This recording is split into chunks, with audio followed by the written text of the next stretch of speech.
Listen to me. Not war, just peace. The people United States. De parte de the People Bolivarian Republic.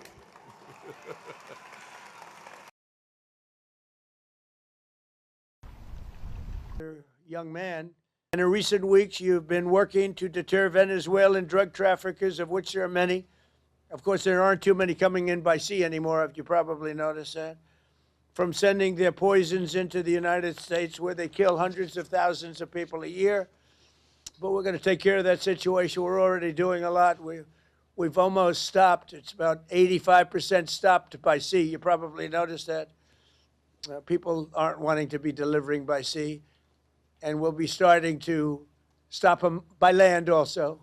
The land is easier, but that's going to start very soon. We warn them, stop sending poison to our country. Looking down at us right now. So the current situation with the U.S. and Venezuela has been building for several months, certainly with the return of President Trump coming back to office this year. But what we've seen, in addition to more sort of traditional moves or measures the Trump administration has tried to put on regimes that it has had problems with, like Russia, Iran, China, tariffs, sanctions, other diplomatic moves, isolation. What we're seeing in Venezuela, which is very different, is a fairly significant U.S. military buildup that is now in place in different parts of the Caribbean and Latin America, and what seemed like pretty overt threats from President Trump, warning of possible military action, covert action. So the U.S. isn't really trying to hide what it may wind up doing to President Maduro in Venezuela, but this is a very serious pressure campaign. What we haven't yet seen, though, is the next step in that.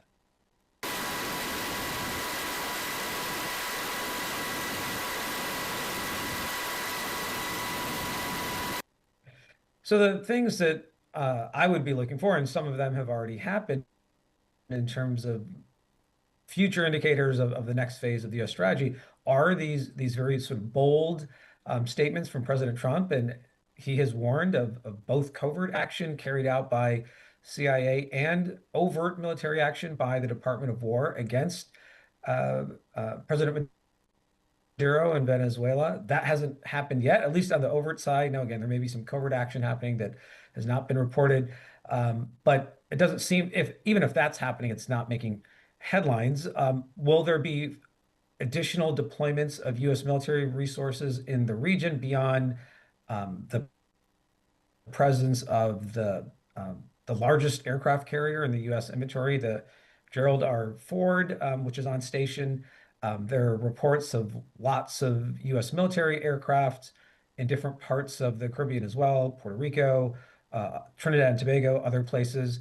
There are troops either in the Marines or the Army, either at sea in the Caribbean or in other fixed locations, or they're moving around. So there's a lot already in the region, and if there's even more on top of that, then one would think either that capability is going to be used, or it's all sort of trying to demonstrate to President Maduro that it's either you leave the regime now and perhaps dictate some terms that are somewhat agreeable, or there will be a full-scale military operation to unseat you. That.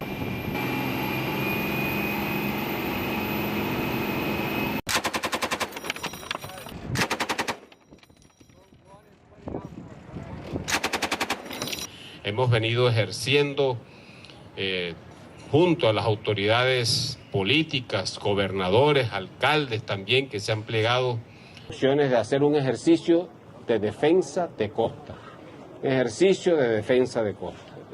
But Venezuela, for now almost 20 years, has been sort of a sore spot for multiple administrations. And what we're seeing now, though, is President Trump in his second term just potentially using a different playbook and perhaps using other tools that other administrations have not in the past. The parallel I keep going back to is potentially something that would look like the invasion of Panama in 1989, which involved even more U.S. forces that are in the region right now. So is that sort of the goal?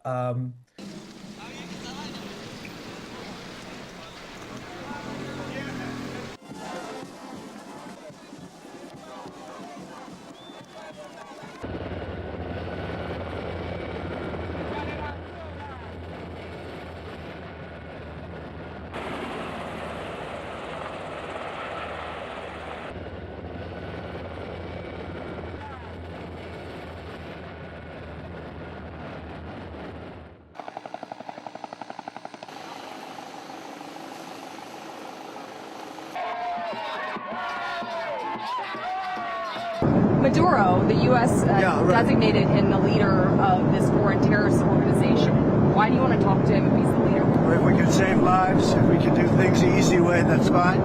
And if we have to do it the hard way, that's fine too. Mr. President, do you have any reaction? If you carry I'm not going to tell you what the goal is. You should probably know what the goal is, but they've caused a lot of problem, and they've sent millions of people into our country. They were probably the biggest abuser with Tren de Aragua and all the others that they sent in, the drug dealers, the drug lords, the people that they sent in, the jailbirds. They opened their jails and prisons and dumped them into the United States, and we're not happy about it. Do you want to? So again, there is recent sort of history for the U.S. to go on to be concerned about the risks of, okay, you're removing the devil that you know, but what comes next? And Pero y siguen sacando más.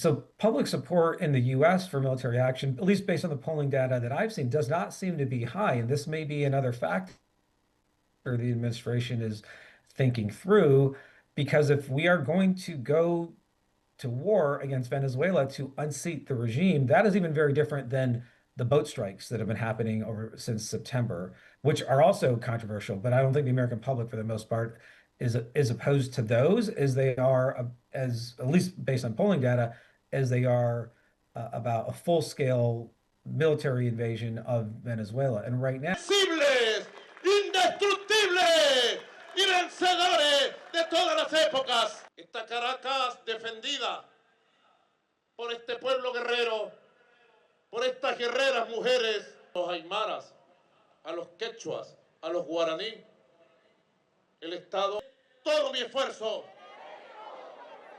por la victoria de Venezuela. Histórico 25.